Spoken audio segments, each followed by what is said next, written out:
पर कब्जे की जंग में आया नया मोड़। शरद पवार के समर्थकों ने अजीत पवार को बताया गद्दार। शरद पवार के समर्थकों ने बैनर के माध्यम से अजीत को बताया कटप्पा। बैनर से हुए सियासी हमले ने बदला महाराष्ट्र की सियासत का मिजाज। महाराष्ट्र की सियासत में कब क्या हो जाए इस बात का अंदाजा कोई नहीं लगा सकता। महाराष्ट्र की सियासत का मिजाज मौसम से भी तेज बदलने के लिए जाना जाता है और एक बार फिर से राष्ट्रवादी कांग्रेस पार्टी को लेकर चाचा और भतीजे आमने सामने आ गए हैं। इस बार शरद पवार के समर्थकों ने अजीत पवार पर हमला बोल दिया है। एनसीपी पर कब्जे की लड़ाई में भले ही शरद पवार के भतीजे अजीत पवार ने चाचा के सामने लंबी लकीर खींच दी हो, लेकिन 83 वर्षीय सीनियर पवार अभी भी पार्टी को अपने कब्जे में करने के लिए मोर्चे पर डटे हुए हैं। शरद पवार ने आज नई दिल्ली में पार्टी कार्यकारिणी की बैठक बुलाई है। उससे पहले उनके दिल्ली आवास के बाहर एक पोस्टर लगाया गया है जिसमें उनके समर्थकों ने अजीत पवार को गद्दार करार दे दिया है। राष्ट्रवादी विद्यार्थी कांग्रेस के पोस्टर में हिंदी फिल्म बाहुबली का वह दृश्य दिखाया गया है जिसमें बाहुबली के सबसे भरोसेमंद और करीबी कटप्पा उसकी पीठ में चूरा भोंक रहा है। शरद पवार के समर्थक एनसीपी में हुए विश्वासघात कांड को इसी फिल्म से जोड़कर देख रहे हैं। इस पोस्टर पर मोटे अक्षरों में गद्दार लिखा गया है। इसके अलावा पोस्टर पर सबसे ऊपर लिखा है, सारा देश देख रहा है, अपनों में छुपे गद्दारों को माफ नहीं करेगी जनता, ऐसे फर्जी मक्कारों को।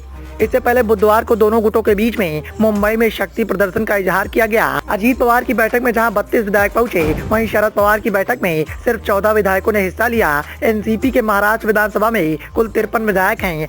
बैठक में दोनों खेमों ने एक दूसरे पर निशाना साधा। अजीत पवार ने कहा कि उनके चाचा अब 83 साल के हो गए हैं, ऐसे में उन्हें पीछे हट जाना चाहिए। इसके जवाब में उनकी चचेरी बहन और शरद पवार की बेटी सुप्रिया सुले ने कहा कि अगर इस उम्र में रतन टाटा और अमिताभ बच्चन काम कर सकते हैं तो मराठा छत्रप को अपनी पार्टी का नेतृत्व करने से कौन रोक सकता है। पिछले कुछ हफ्तों से एनसीपी में तनातनी की खबरें सामने आती रही हैं, लेकिन यह विस्फोट रविवार को तब हुआ जब अजीत पवार 18 विधायकों को साथ लेकर राजभवन पहुंच गए और एकनाथ शिंदे की सरकार में खुद डिप्टी सीएम की शपथ ले ली। उनके साथ 8 और विधायकों ने मंत्री पद की शपथ ली। अब पार्टी वर्चस्व की लड़ाई चुनाव आयोग के पास पहुंच चुकी है और चाचा और भतीजे में लगातार तकरार की चर्चाएं देखने को मिल रही हैं। चाचा और भतीजे के बीच में जारी तकरार के चलते महाराष्ट्र की सियासत का मिजाज पलटता हुआ दिखाई दे रहा है। कभी चाचा और भतीजे आमने सामने आते हैं तो कभी चाचा और भतीजे एक दूसरे पर प्यार लुटाते हैं। चाचा और भतीजे के बीच में हुई तकरार को देखकर महाराष्ट्र की सियासत में इस बात को लेकर चर्चाएं तेज हैं कि आखिर एनसीपी की लड़ाई किस हद तक जाएगी। क्या चाचा शरद पवार के द्वारा भतीजे अजीत पवार को इस जंग में मात दी जाएगी